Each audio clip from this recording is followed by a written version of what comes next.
Revenge with Karen. They say you can measure a company's soul by the smell of its server room.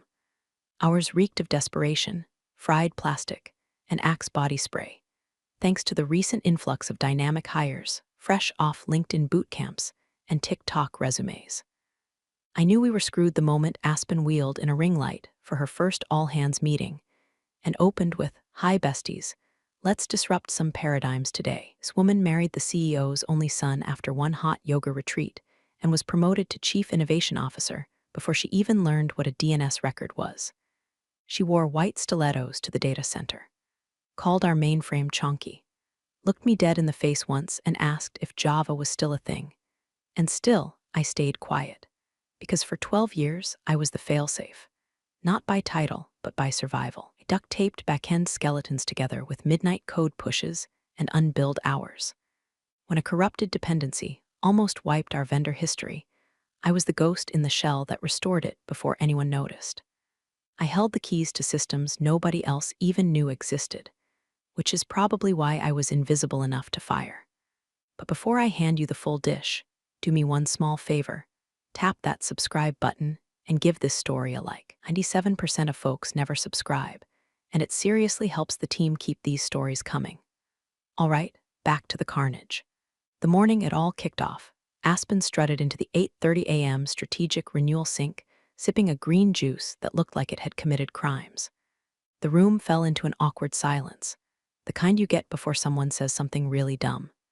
She stood beneath the fluorescent lights like a pageant contestant, trapped in a Jira board. "We are entering a bold new phase," she chirped, eyes scanning us like a bored substitute teacher. "Legacy infrastructure is holding us back. We need fresh blood, modern tools, and let's be honest, fewer dinosaurs." There was an audible clench from the dev row. I felt it in my molars. She smiled like she'd just solved climate change. No one said a word, of course, because the kind of silence that follows that kind of insult isn't deference. It's people wondering if their 401 KS are about to go up in a puff of influencer-grade arrogance.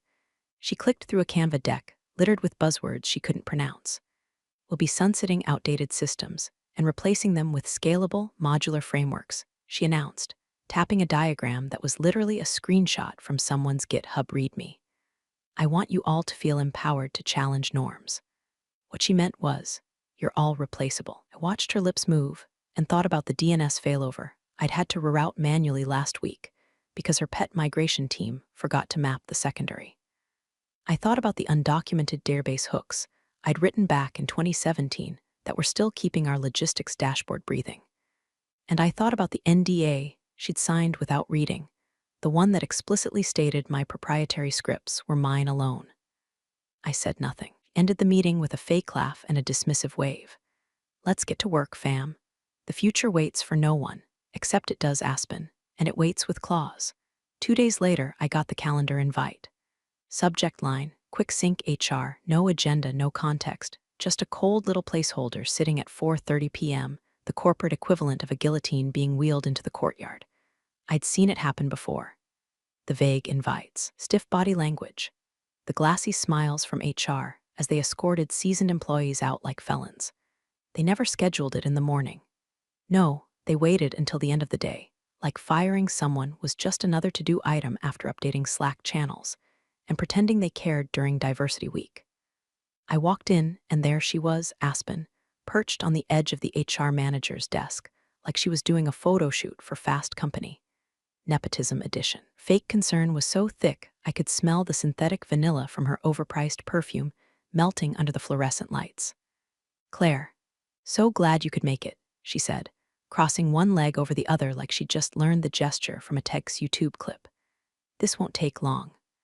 Beside her, poor Greg from HR looked like he was auditioning for the role of spineless henchman #3.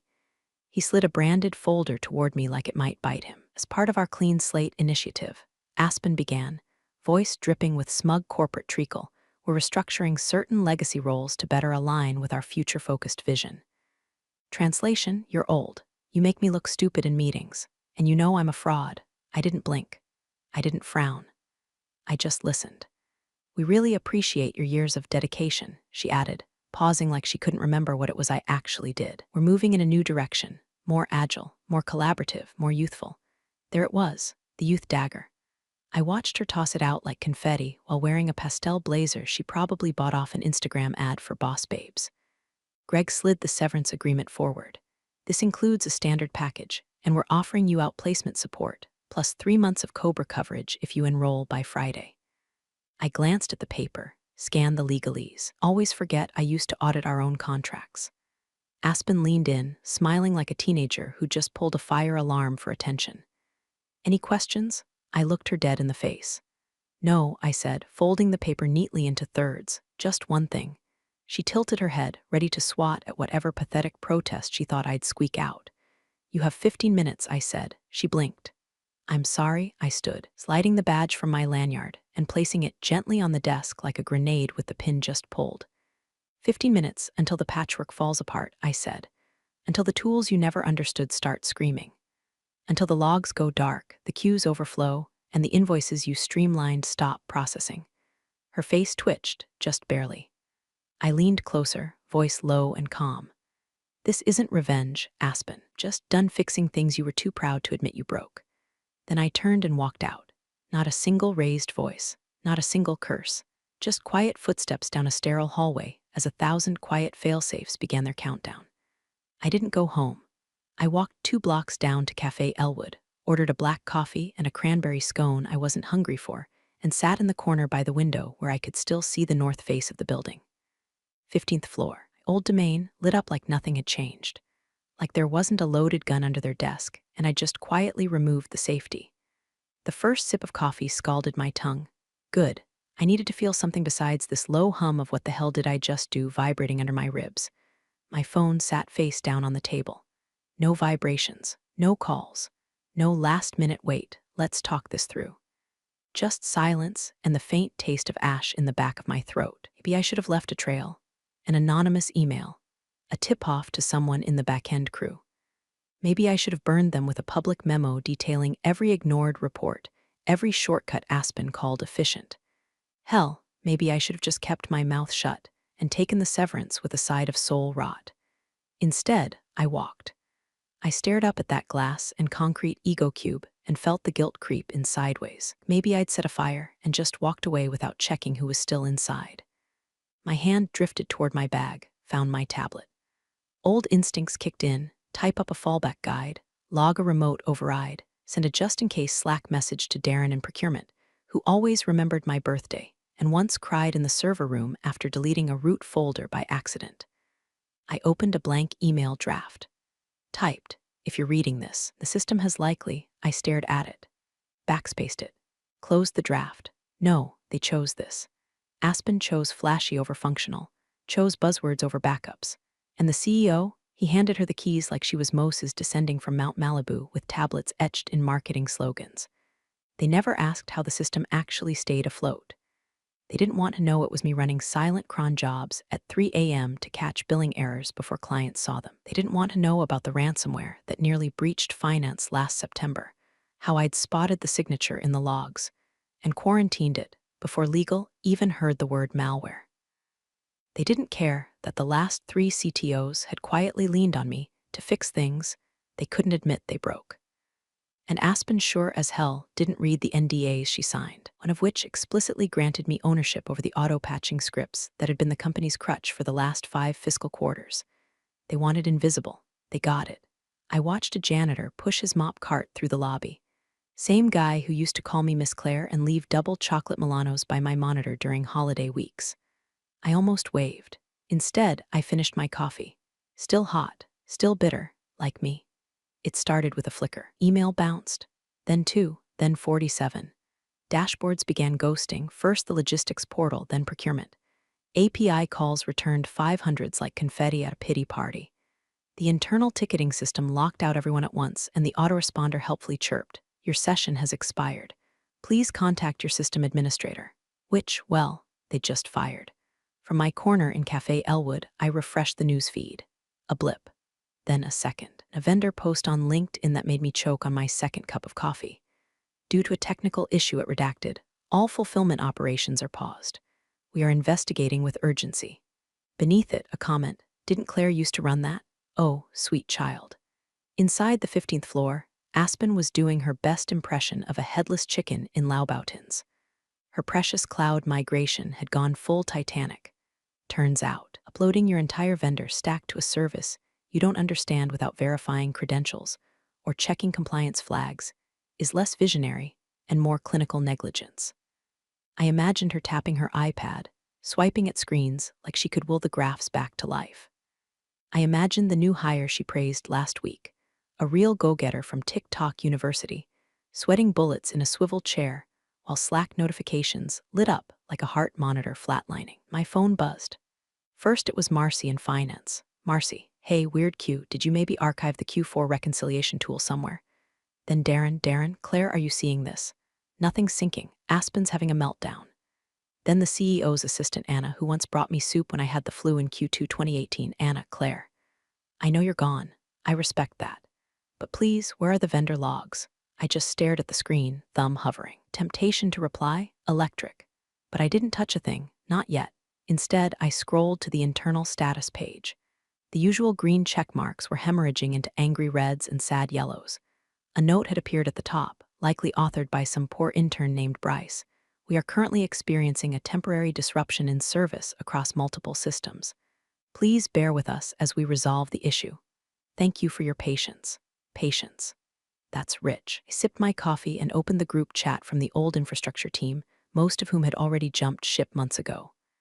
Alex ex-DevOps told you it would unravel without her. Mira ex-SecOps.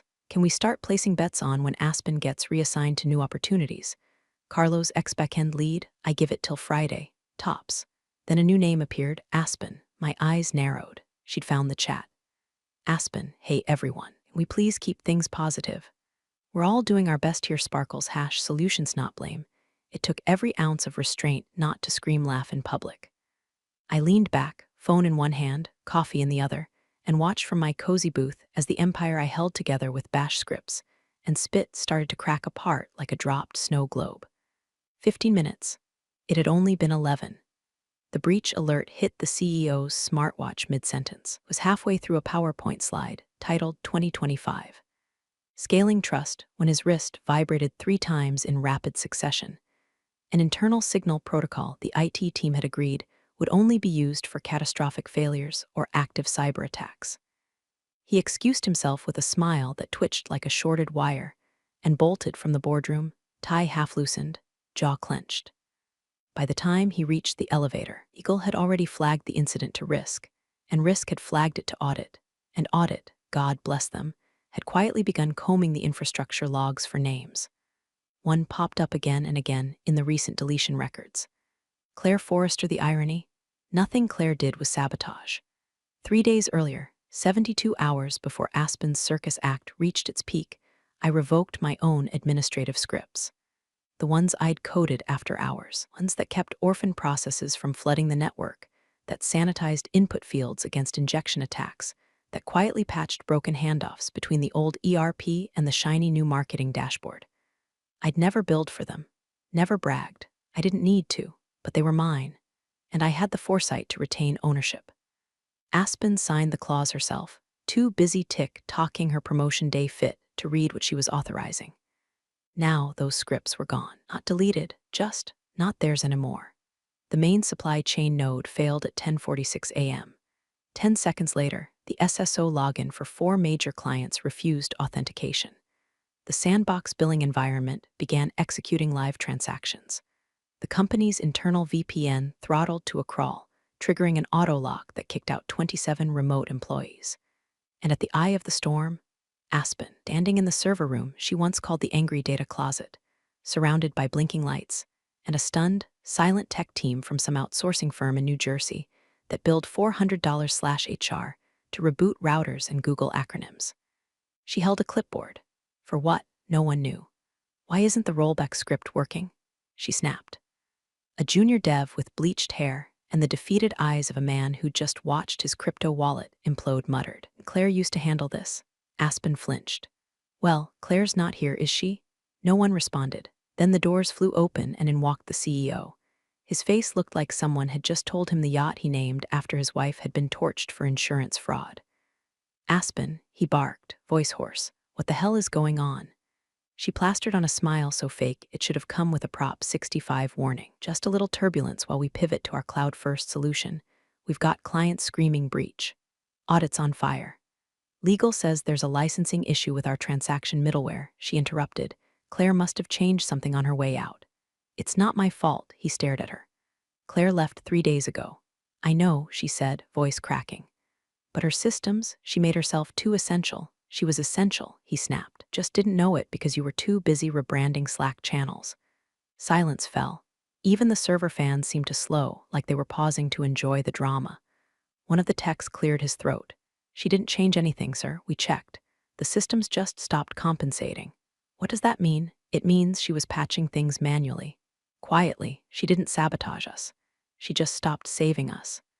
The CEO's face drained of color. Aspen looked like she was shrinking inside her own skin. That blazer, so bright and chirpy this morning, suddenly looked like a costume someone had outgrown mid-act. And somewhere, in a cafe with mismatched chairs and a crackling speaker playing lo-fi jazz, I opened my laptop. Inbox 183 unread. Subject lines, urgent system inquiry, possible litigation, can we talk?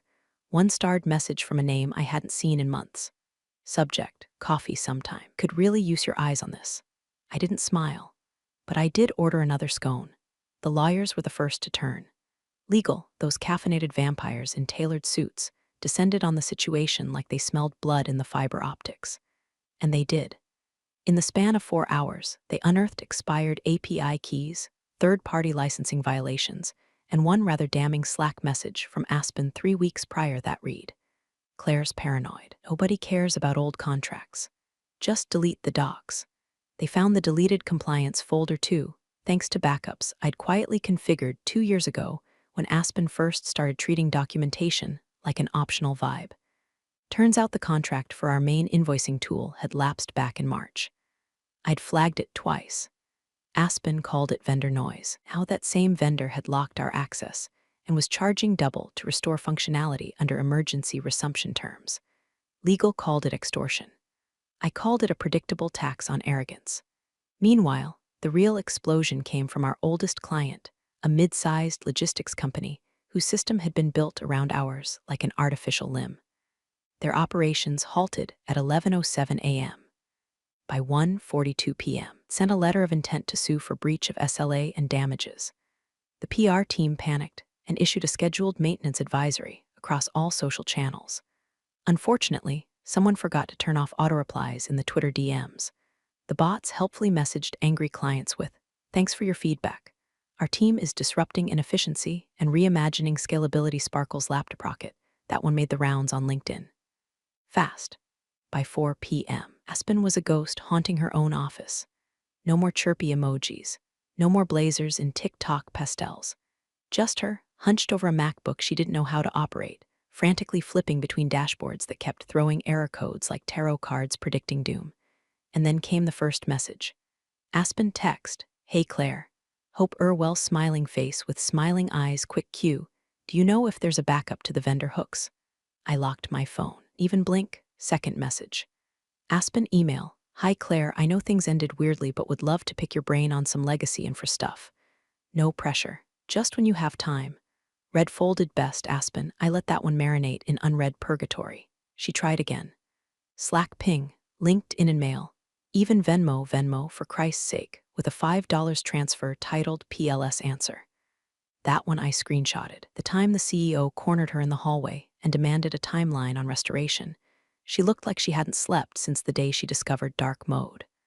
I heard, via the grapevine, that she tried throwing the outsourced team under the bus. They threw her straight back. Because here's the thing about being underestimated. People don't realize how many receipts you keep. And I had plenty. Every flagged report. Every ignored warning. Every lol okay boomer comment she scribbled on my internal reviews.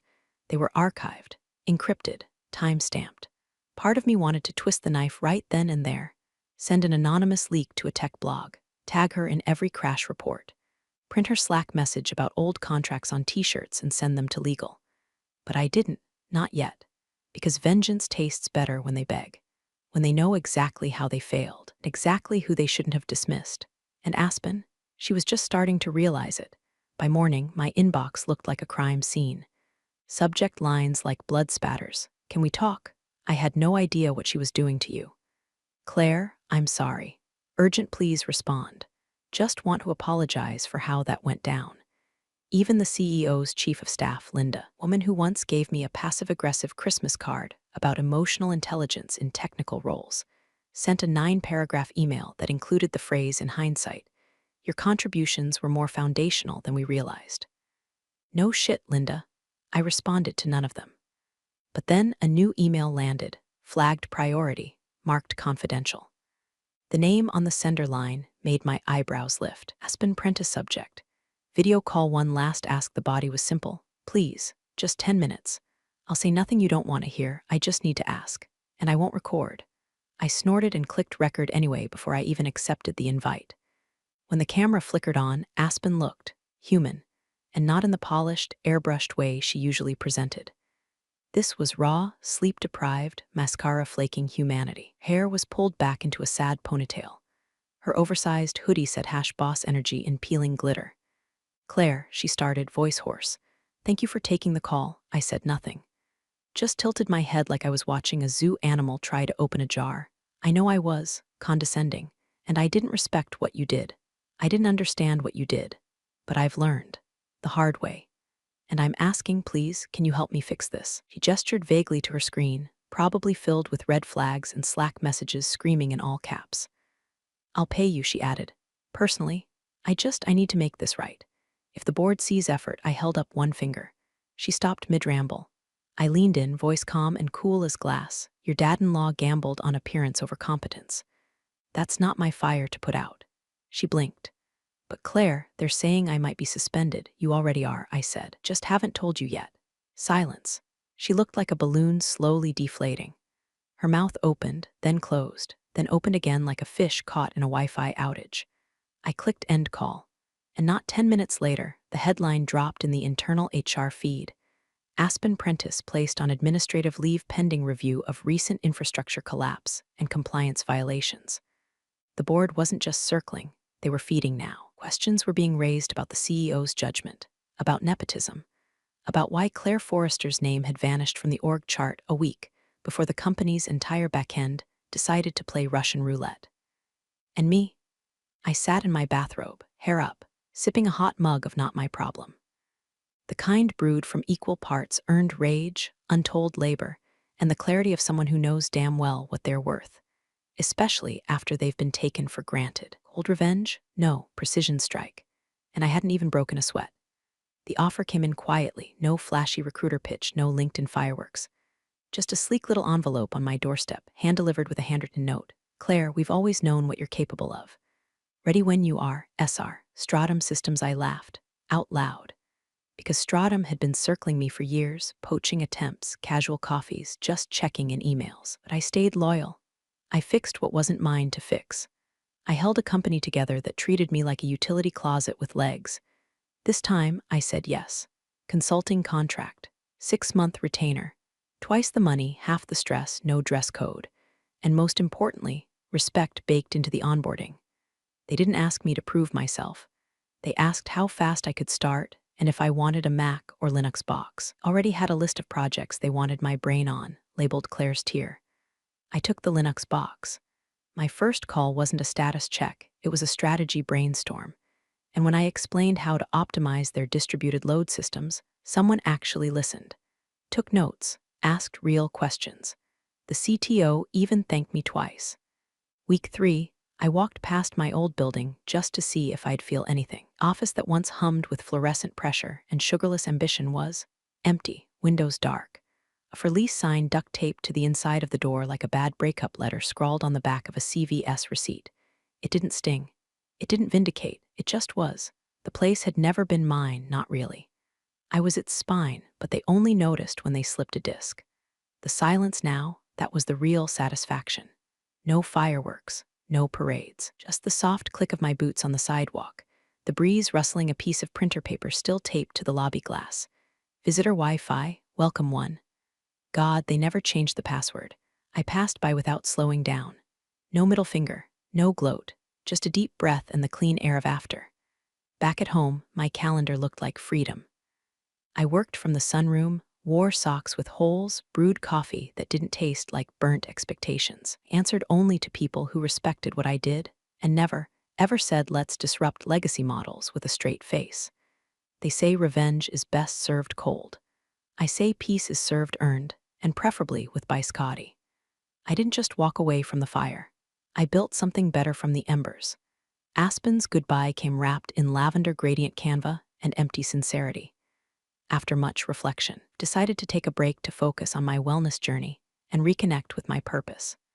Grateful for the growth, the lessons, and the incredible people who supported me through this transformative chapter. See you all soon, dizzy person female sparkles #healing #new beginnings. The comments section was a slow motion car crash. So brave to spin getting fired into a wellness retreat. Did your purpose delete the vendor logs too? You disrupted legacy systems, all right. Still haven't recovered. Wellness tip, try listening to your engineers next time. She tried to limit replies. It didn't work. Screenshots circulated faster than her crisis PR firm could draft apologies. Someone even started a parody account. Aspen from IT tweeting things like, if you don't understand the problem, it's probably not real sparkles #manifest uptime. I didn't engage. I didn't share it. I didn't need to, because one envelope had already arrived, marked with a law firm's logo I knew too well. The kind that doesn't blink at seven-figure settlements. Inside, subpoena Claire Forrester is hereby requested to provide technical testimony in the matter of shareholders v. Eldridge Corporation. I read it twice. It wasn't against me. It was with me. They wanted receipts, timelines, warnings ignored, reports deleted, and they wanted someone who could explain in simple, hemming English how one woman propped up an entire empire while its leadership replaced competence with Canva. I didn't smile. I didn't feel rage. Just that deep, clean feeling you get after you've said every truth you've ever swallowed and the room finally goes quiet. I closed the folder. Then I opened my email, one unread message. Sender, CEO at Eldridge Corpcom subject, we need to talk. I hovered my mouse over it, paused, clicked delete. No dramatics. Oh, forwarding it to press. Just gone. The way all things rot when they are left too long in the sun. Then I opened my browser and booked a weekend in Napa. No laptop, no charger, just a vineyard, a paperback, and a silence nobody could interrupt with Slack. Power doesn't always come with noise. Sometimes it's the quiet after the collapse. And I planned to savor every second. I think what hit me most was how calm Claire stayed. No drama, no threats, just pure strategy. It's a reminder that sometimes the most powerful move isn't shouting. It's walking away and letting the truth do the screaming for you. You're the real stars of the corporate jungle. Thanks for watching. Hit subscribe, or I'll flick the switch on your old cubicle memories.